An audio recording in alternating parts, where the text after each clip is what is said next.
Yeah, okay, time to live free. Plenty goals I'm achieving. Some real life topics and talking financial freedom. Mindset, soul and love, everything in between. This is Freedom Podcast. Tune in, live free. Hey, got my mindset right and I got the drive. Planning one day, no more job, no more 9 to 5. Love, money, mind. Love, money, mind. This is freedom. Tune in, cause it's going down. Woo!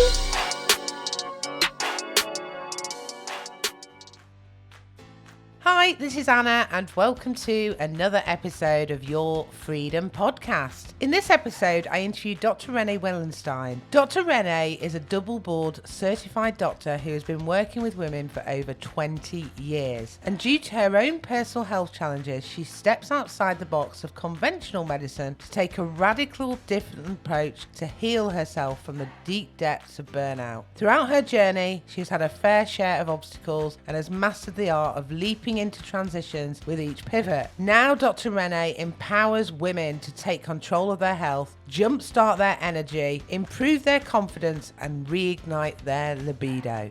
So Renee, great to have you on the show. It's actually great. You're the second doctor I've had after 2 years. So I feel privileged to be interviewing a doctor on the show. So great to have you. I really appreciate it. Thank you for having me. I'm really excited to be here and have our conversation. So I know that you've got a really interesting story, actually. And what I didn't mention, what we were just gossiping before we press record, I used to work for Pfizer for many years. So I was always like on the other side, you know. So kind of have a lot of friends that are doctors and GPs over here in the UK, even though I left the industry back in, what was it now, 2011, 2012. And I wanted to do, I wanted to focus more on my children and work online. I could see the opportunity even back then, even though obviously the last few years has been massive, hasn't it, with people wanting to work online. So I think it was quite interesting because I've seen sort of my doctor sort of contacts and friends that have gone into kind of other things, like may have started with that sort of traditional professional, because it takes a long time to educate as a doctor, doesn't it, and get that qualification and all the experience you have to do. So I'm really curious for you to kind of share with us your journey and open up about your story of how you've got to be doing all the great things that you do with women these days. So yeah, how did it all start? Oh gosh, it all started very traditionally. Like you said, I was conventionally trained as an OB-GYN. So I did your typical college, right after that, medical school, right after that, residency, which is our advanced training in whatever specific area of medicine you're interested in. And so I had a fairly typical / boring life in retrospect now, in that I just did the usual. And then I was practicing obstetrics and gynecology, delivering the babies, doing the surgeries. Yeah. I had twins in 2007, boy, girl twins. We relocated. I did all the things, and so I would like, when I look back now, on where my story really took a turn in 2012, I thought I was living the perfect life, like exactly how it was carved out to be, doctor meets doctor, have successful professional careers, get married, have kids, have a little white house in a cute little village in the country, and then of course, to add to that story, I got a horse just to make it even more perfect, because I was the daughter of a dairy farmer. And growing up, I remember being 7 and crying, I want a horse. And my dad did not like horses. And I said, you wait, someday I'll get a horse. Well, at the age of 39, I got that horse. And then I fell off that horse and broke my back. And so, yeah, that's where I always say that's where life got really interesting and difficult, and started taking a series of turns, because up until then I was on that trajectory, like that, exactly how I was supposed to go, and really saw my life no different moving forward. I thought I was going to, educate and die as an OB-GYN, conventionally trained. And, when I broke my back, it wasn't immediate, but a lot of things happened over the next couple of years, in that it really forced me from going 150 miles an hour to stop. I literally was on the couch. I had a walker, I had a shower chair, all the things. And it really gave me time to think. Now, originally, when I was thinking over about a year and a half, there was a lot of other thoughts that were going through my head. So the beginning thoughts were those of grieving. In retrospect, I was like, I was actually grieving the loss of my former life because I had that anger and resentment, all the things of looking around me. Everyone else's life is going on as usual. And here's mine completely turned upside down, and angry at the situation that it happened, and a little regretful for everything, for what happened. And so in retrospect, I didn't know when you're going through it, those emotions and what they are. You just know you're going through it and it doesn't feel good. On top of that, I was having some physical symptoms.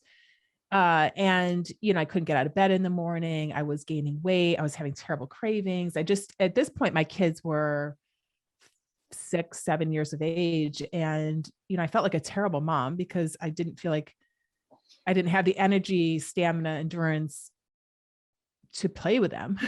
I could go to work and I could come home. And after my injury, actually, my scope of practice was also limited. I could no longer deliver, operate. And so and as a wife, I felt like a failure. I could barely put dinner on the table at night. And, I could barely do anything aside from struggle to get out of bed, get to work, get home, and be a couch fixture for the rest of the evening. Yeah.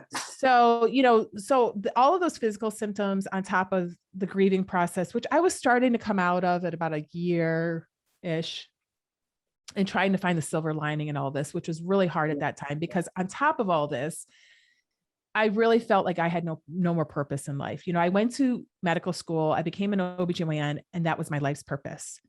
So what happens when you can't fulfill that full life purpose? I come home at night, right? I'm no longer delivering the babies. I'm like, gosh. There's also that pressure, isn't there, I think, as regards to friends and family, and also colleagues, because it's also there's that sort of competitiveness, isn't there? Yes. I mean, that didn't help because I had a lot of family members and friends and colleagues all saying, oh gosh, what a shame. You went through all this schooling and you can't operate and you can't deliver. And, I didn't really need that. I had enough pressure on myself. So I bought all the books back then of what can a doctor do instead of practice, because I'm like, there's gotta be something else out there where I can actually help women. And, what was in the books? It was pharmaceutical sales. It was expert witness in court cases, for malpractice. It was, oh gosh, things that just didn't light me up. And so I'm like, okay, there's a dead end, and I'm not really seeing satisfaction in my job.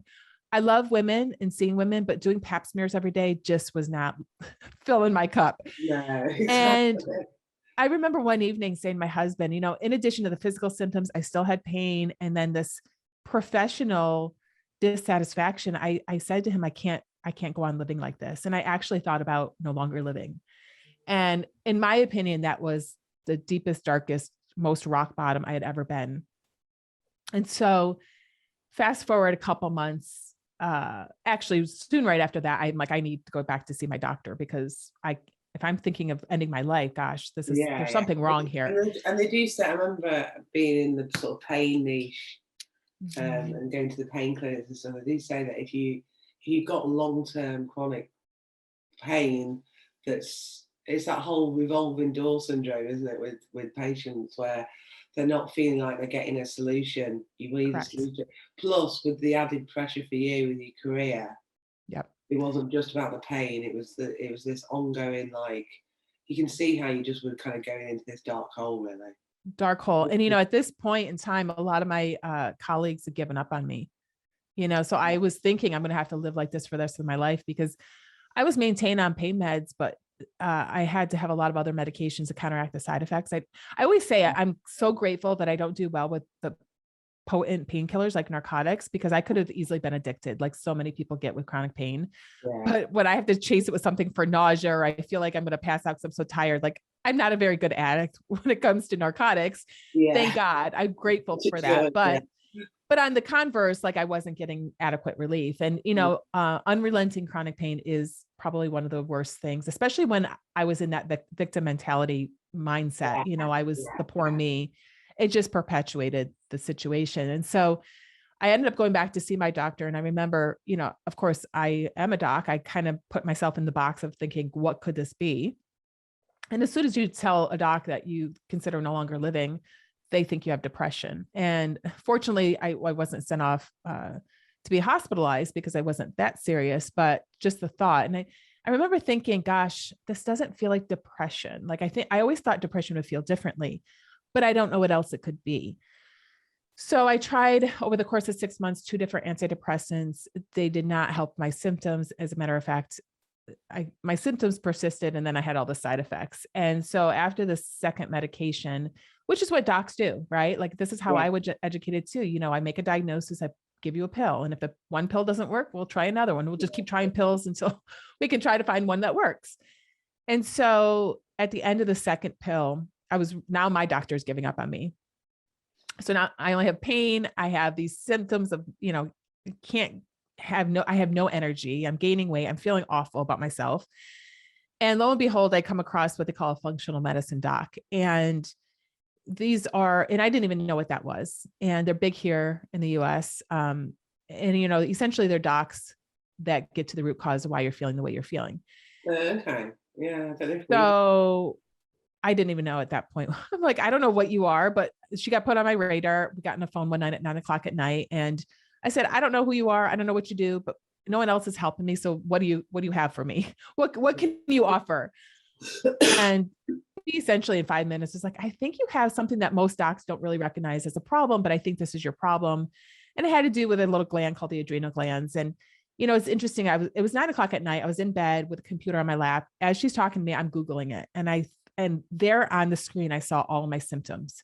Yeah. And a couple of things kind of went through my head. Number one, like, why didn't my doc know about this? Number two, why don't I know about this? You know, I've been at this point, 15 years of working with women. I'm like, why didn't I know about this? And how many other women are going through this? And I think the most important thing she did for me that evening was validate my symptoms, because I think a lot of women are out there with some symptoms that if their doctor doesn't really know what to do with it, they're poo-pooed, they're told it's normal, they're told it's all in their head, they're sent to a psychiatrist, which I used to see all the time. And, you know, here I'm seeing on a screen my symptoms, and this doctor telling me that I have something that's a real condition that's usually not recognized, but treatable. And right then and there, she essentially, again, validating my symptoms. I'm not crazy. She can help me. She gave me some hope back that I actually feel normal, and she was willing to help me. Yeah. And, you know, on the heels of that, she offered me a job, and I'm like, gosh, what do you do? I don't even know what you do. So I'm Googling functional medicine, and I find it's something I can go back and train for. And honestly, that night I was like, I'm going to join you. I'm going to do this. I'm going to go back for this additional training. I'm going to help women that are like me out there. Yeah. Get to the root cause of why they're, you know, not covered up with just a Band-Aid of a pill. Let's figure out why you're feeling the way you're feeling. Yeah. Yeah. And that's exactly what I did. I went back, and you know, I remember that night, my husband, and this is that was like the whole wake up call, really. Like the whole wake up call. Yeah. She gave me my life purpose back too, because this is really how I was going to change women's lives again. I couldn't find it in a book. I had to meet a person who came across my path at just the right time to give me my health back, hope, and a career. And so it's funny, this particular night, my husband had gone in to take a shower, and I was probably on the phone with her 30 minutes. When he came out, I said, honey, great news. I don't have depression. I have this other condition. I'm going to do this, this, and this for it. And guess what? I'm going to go back and do a fellowship in this functional medicine and join this woman I just met on the phone and practice. He goes, how long was I in the shower for? Like, what? You just completely changed your life. And I was like, And I like to always refer to that as the time that I started listening to my intuition, that gut feeling that a lot of docs, all of us have, right? But I think conditioned as a doc to think a certain way, to follow the protocols, the algorithm, don't go with that gut feeling, go with the written protocols and, you know, all the studies and all of the things. Like it really is counterintuitive. Like you can't go with that gut feeling of thinking, I think this is the right thing to do. You just have to go, well, this is what we're supposed to do. And so I had blunted that gut feeling and suppressed it for so long. And I think it's a very strong feminine skill, right? Yeah. But I had suppressed it because as a doc, that's really not what you're supposed to do. I had to think with my head all the time. So that was the first night I was like, I actually listened to my gut that this is the right next step. This is what I'm going to do. And it was, I mean, I've never regretted it a day in my life as far as changing careers. And, you know, obviously everyone in my conventional medical world thought I was crazy. kind of the same thing, like, oh, what a shame you went through all this OB-GYN residency, because my medical training will never go to waste, and nor will my residency. I'm still an expert in women's health. It's just I'm utilizing the information differently. And so sometimes that still gets a bit frustrating because they're in that one vision. And in a way, this whole journey of yours has opened yourself up to see the wider vision that you may not have even seen if the accident hadn't happened. mm-hmm. And it's like they're in that, you know what I mean? They're in that, and it's probably quite frustrating that, because I can relate to it a little bit with my story. I think when you just go through some kind of adversity, Mm-hmm. you look back and you're actually grateful for it all to have happened in a weird way. Not that you really wanted it to have happened, but because of the journey, because you found your fulfillment and your real purpose from the journey, from that hell that you went through, if you know what I mean. Absolutely. To this day I have back pain, but it's interesting, and the different mindset I'm in now, I'm able to deal with it without medications. And, I deal with it much better than I had almost 10 years ago. Now it happened 9.5 years ago. And it was really interesting you said all that, because I to this day will say, while I never would have wanted to break my back and still have issues, like it really physically forced me to stop. And I don't think I would have evaluated my life in depth the way I did had I not stopped the way I did, and actually become present. Exactly. And it didn't happen overnight. Like I was still that very much, for the 6 weeks after my injury, I was like, fix my back, like just get me back to work, because a lot of women experience this. I won't even make this a doctor thing, like that shame and that guilt if you can't perform the duties that you are expected to perform. So, I had everyone at work going, why aren't you back to work? Because I was given a 6-week prognosis, like you'll be back on your feet, back to work in 6 weeks. And 6 months later, I wasn't.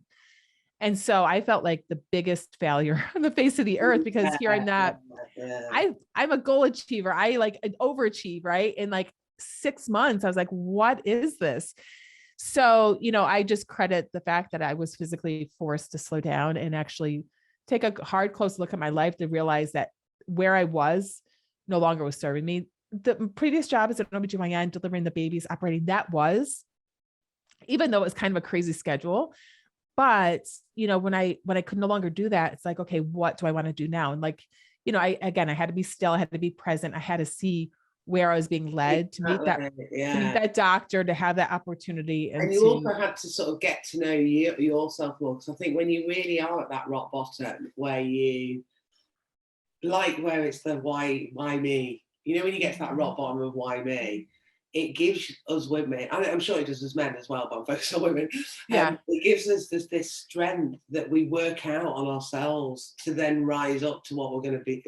And most people that I interview, there's a similar pattern, and it's really actually helped me with my story, because my story, I left a really abusive marriage, and so but everybody's got their own individual stories, and there's the analogy or the synergy of everybody's story is that everybody hits that rock bottom, and then they find their purpose to get on the way up, and actually look back and are quite grateful for the things that have happened, even though, like you say, you still have the pain.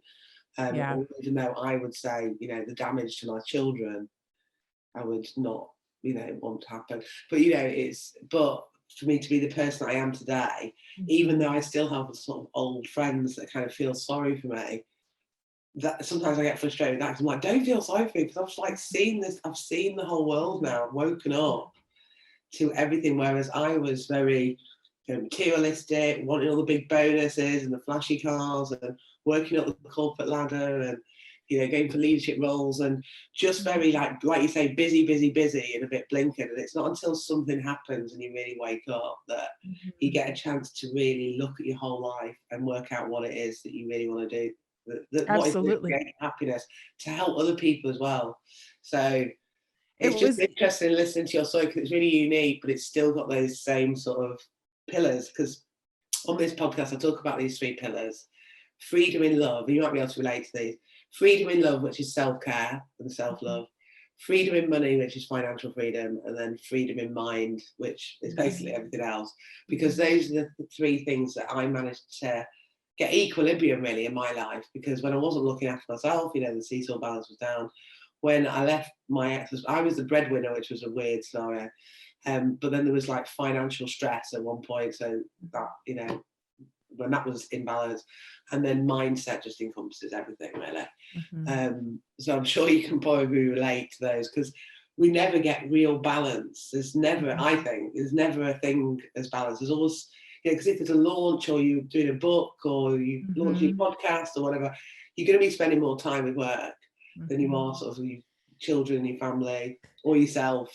But it's just being aware of the balance, I think, to make sure that it's when you're not aware and you're just tunnel vision, and you're, working overdrive or not working enough or whatever. I agree. It's just the seasons of life, right? Like we all have seasons in our business. And so sometimes I'm in my season of my business more than I'm at, with my kids, and vice versa. There's times that the season of the business is on autopilot and I'm with my kids more. And that's one thing I have to say now. My kids are 14 and a half. And in retrospect, I don't miss a game now, any other athletic events. I don't miss anything, because what also has changed is that I lost my job, which you don't think a doctor could lose their job. But I was in this particular practice. So I was actually in an office, a brick and mortar, commuting 2 hours a day.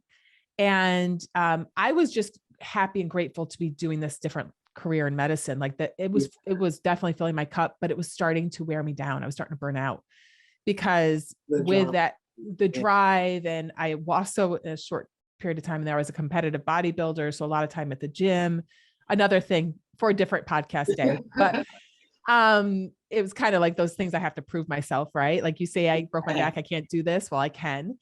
And, I actually literally was on the cusp of burning out again, which I had 10 years, 7, 8, 9 years ago when I had all those symptoms. And so I was told by email in January of, what are we, 2022 now? I guess it was like 2018, that I was either going to have to work harder or the practice was going to close. And I was like, gosh. And it's interesting, in December, so a month prior, I was thinking, I had a coach, I was talking to her. I'm like, I am so burned out. I feel like a hypocrite here. I am preaching health to my patients and I don't feel very healthy. And there was no balance at all. I'll talk about balance. Like I was always working on charts or commuting or at the office.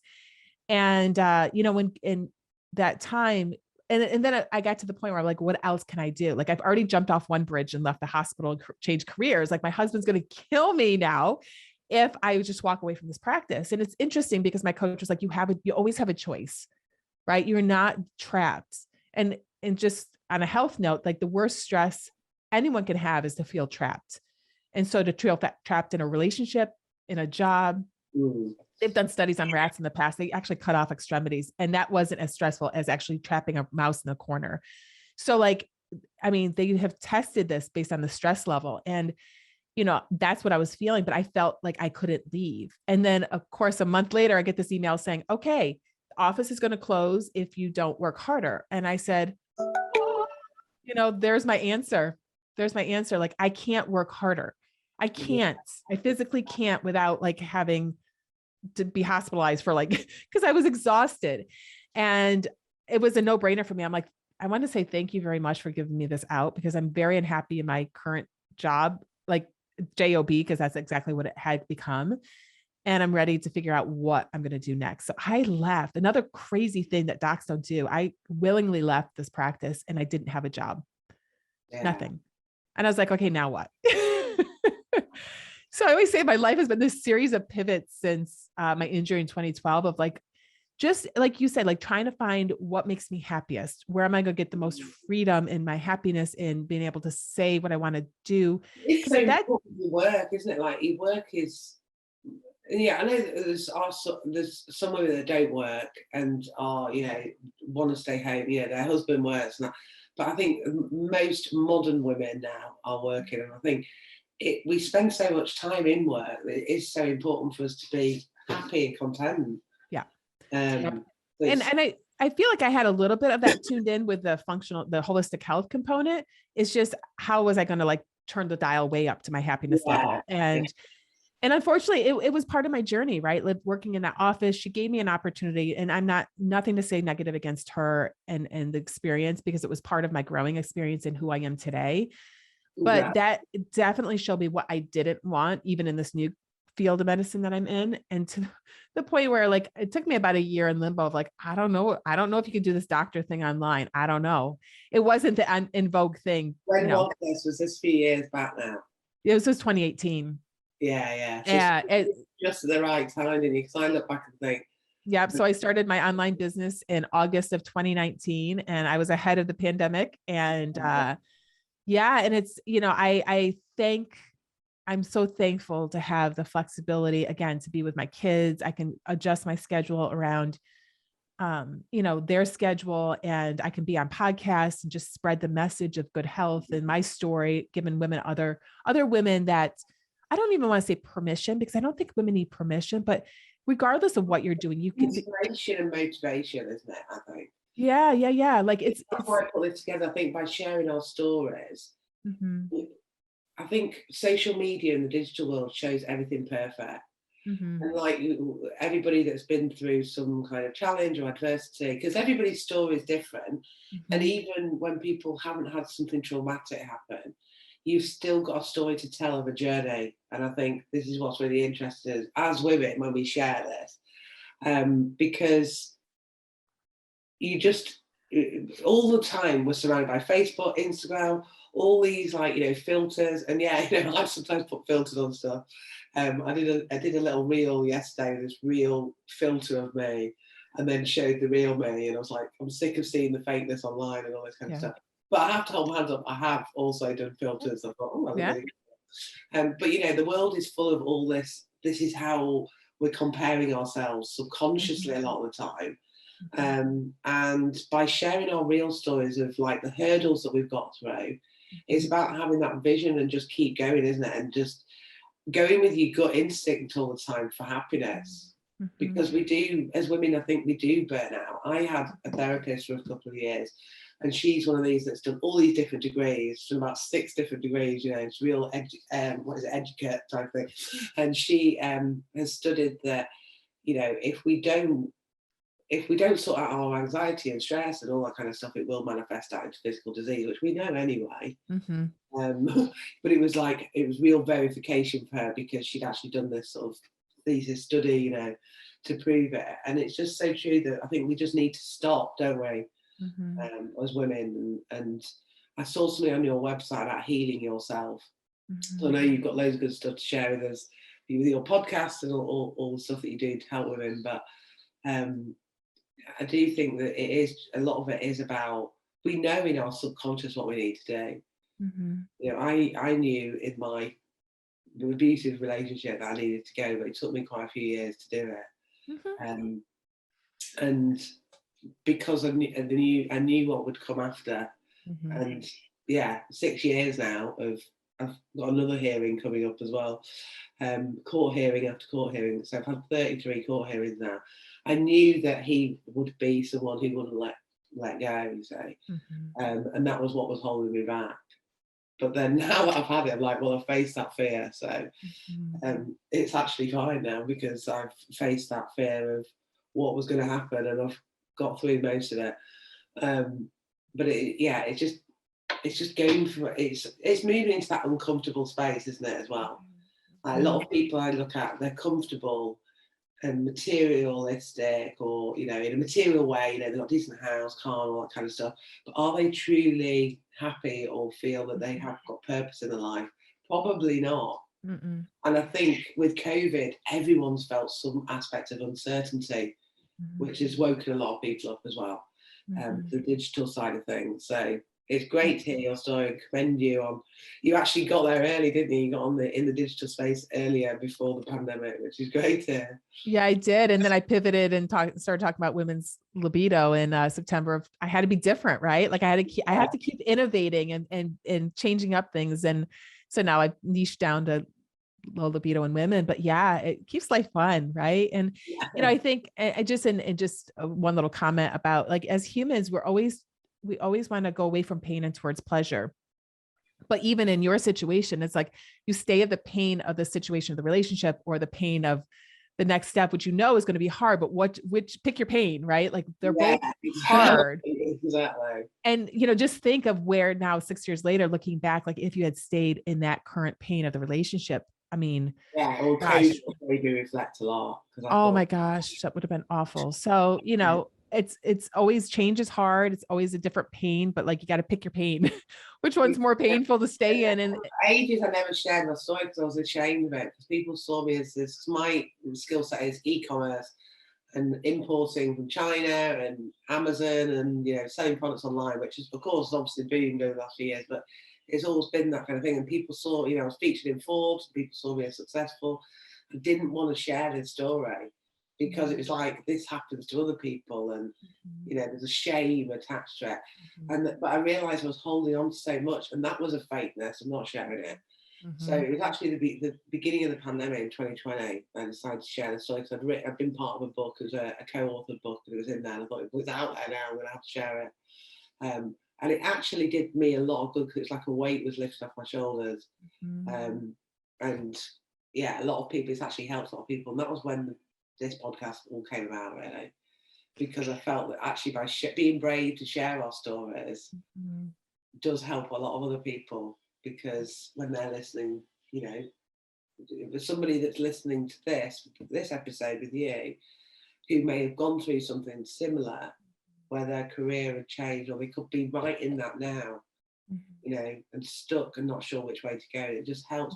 People now have reached out to me and said thank you for certain episodes, which feels really good, because just the podcast itself is helping people. So yeah, that was why I put it all together. So tell us about all of your good stuff that you're doing for women specifically, because I know you got your podcast, your programs and things. I up until the next month, through this month, I exclusively work one-on-one with women online, but I'm actually launching a group program, probably be out by the time this podcast airs. Because what keeps me awake at night are women's messages on social media, especially like the cries of help. And I know I can only serve so many women working one-on-one with them, especially in the way I do it now. So I'm actually developing some group programs to take women through, just so I can help more women with their health. So that's coming. I have a little book getting released very soon. Just a little book. It's like my first of many books, but it's a book to start helping women as well. It's my mission in 2022, just to like ramp it up, scale and help even more women, especially around the topic of low libido, which is just another symptom. Generally, women have other symptoms. And then I'm across all social media, just because that's a free platform where I can spread the message of, mindset and health and all of it. So Instagram, TikTok, Facebook, Dr. Renee Wellenstein. And isn't your podcast something? It's got Heal in it, hasn't it? The Real Heal. Yep. I just rebranded that in the fall. Yep. And that's about 2 years now going strong. It's a holistic health podcast. And a YouTube. I think that's it. I think that's all the places I am currently, but we'll put for anyone listening who is feeling inspired by Dr. Renee, then we'll put all her links, all her social links. And where is the best place that you're normally hanging out? Instagram. Yeah. If you really want to know the unfiltered, like real me, I mean, that was my biggest thing coming in 2022. Like you said, so everyone shows the highlight reel of like the perfect life. And, if you watch my stories, you're going to see like, it's not all perfect, and even though I'm into health, I don't always have perfect days. And a week ago, I was crying because kids weren't helping me. Like, it's real life. We all have our struggles, especially as, a woman trying to do it all, right? And trying to change the world, and stay happy and stay as balanced as I can. So the real me is Instagram stories. Definitely. Yeah, I've just launched a new brand within my physical product business called Unapologetically Me, which I'm really excited about, because I just think every woman can relate to that. Because like you say, we're just going to be ourselves and be real, and we mess up or we have bad days, but as long as a lot of it is about awareness, isn't it? And taking action from that, really. Yeah. And I think so many doctors, especially my counterparts, they look so perfect. And like, I feel like women, as soon as we're not that perfect, eating on target all the time, as soon as we have the cookie or the cake, we always feel like a failure. And I'm so tired of that. I'm so tired of women feeling not enough, less than, all the things because they did one little thing. They had the cookie. I'm like, oh my gosh, like, can we stop the shaming and the guilt over having a cookie, So like, I'm really pulling back the curtain this year and be like, okay, listen, I had pizza. Like, I'm not perfect. I mean, not that pizza's bad, but so many people out there just demonize food groups and foods and all of it. And I'm like, let's just bring reality back and like, let's do the best we can do. Right. My new motto is just 1% better every day. I love it. I love it. No, because that is real, isn't it? It's like, yeah. And I think this has happened, especially with the pressure from sort of Instagram, like younger girls, I really do feel for, because there is that pressure, isn't there? Because I've got 2 boys. I see it with the boys and see it with the girl. My eldest is 14, actually. And, the girls, the communication that goes on, you know what I mean? And I just think there's a lot of pressure on youngsters these days with the change of the digital world. Yep. And it's going to get more and more so, isn't it, with everything that's happening with the metaverse and the future and all of that, really. Yeah. In some parts of it, it's exciting, and in other parts it's pretty scary, I think. Well, that's where we need to just start shifting social media to be more realistic in reality, not this highlight reel and this perfection, because it's setting our girls up for, at such a young age, are already feeling like they're not enough. And it's scary. It is. Yep. So I always ask everybody at the end of the interview, what does freedom mean to you? So what does freedom mean to you, Renee? That's great. It's funny. I had to think about this one. It's the ability to do what I want, when I want, with whom I want. And I think that's exactly how I designed my life. I didn't right from the beginning, but that's how it is now. I love that. That's really, because I interviewed Grant Cardone and Lauren Reidinger. They're both from the US. They both said something very similar to that. Oh, how funny. Like short diet like that as well. So yeah, I think it is, isn't it? I think that's what this journey of being your own boss, and making sure that you're not being your own boss and working more hours than you did in your job, which I have done at some points when I was like launching stuff. But it's getting the balance and making sure that we're doing the things that we enjoy to do as well, and not saying yes to everything. When we're you're a new business and someone approaches you, like yeah, and then after that, actually, it's not really what I want to do, because it's important to stick with what your agenda is. And having the time to spend with your family as well. Absolutely. And, we only get one life. It's short, and I want to die with no regrets. So that's how I live every day now. Yeah. Brilliant. Awesome. Well, it's been really inspiring to listen to your whole journey. Thank you. And just sort of commend you and thank you for doing everything that you do for women. Thank you. Thank you for having me. Great to connect with you as well. So stay in touch if there's anything I can help you with. So thank you. Appreciate it. Take care. See you later. Bye-bye. Bye. Thanks for listening to another episode of Your Freedom Podcast. And don't forget to subscribe on iTunes and subscribe on my YouTube channel. And if you want to get more freedom in your life, then come and join Your Freedom Project Facebook group, which the link is below in the comments section. And I am giving you a copy of my visualization manifesting book. So manifest more freedom in your life and live the life of your dreams. Hey, thank you for listening. Hope you had a blast. Here to elevate your life. It's the Freedom Podcast.